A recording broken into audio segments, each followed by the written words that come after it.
Good morning. আজকে আমাদের ক্লাসে ডে 9। ভোর 4টে 4:30 নাগাদ আমি আজকে রুমে ঢুকেছি। তারপর স্নান খাওয়া দাওয়া সেরে একটু দেরি হয়ে গেছিলো আজকে ক্লাসে পৌঁছতে। আজকে ছিল একটি এয়ারব্রাশ মেকআপের ওপর ডেমো। ম্যাম আমাদেরকে এয়ারব্রাশ মেশিন সম্বন্ধে অনেক ডিপ নলেজ দিলেন এবং ম্যামের কাছে হিউজ কালেকশন। ম্যাম আমাদের সবগুলো একটা একটা করে দেখালেন এবং কোনটার কী ধরনের কীভাবে কাজ হয় সবটা। আজকে খুব মজা হচ্ছিল ক্লাসে, জানো তো। এই যে ম্যামের হাতে যে জুসটা দেখছো, আমি না প্রশ্ন করে বসেছি যে ম্যাম এটা কোথায় অ্যাপ্লাই করব।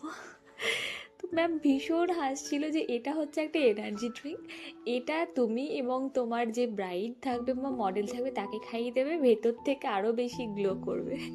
আজকে তার উপর সবার সংসারের গল্প থেকে শুরু করে মানে একটা ক্লাসই শুধু ক্লাস নয়, পুরো ফ্যামিলি সবাই খুব মজা করে খুব আনন্দ করে ক্লাসগুলো উপভোগ করি।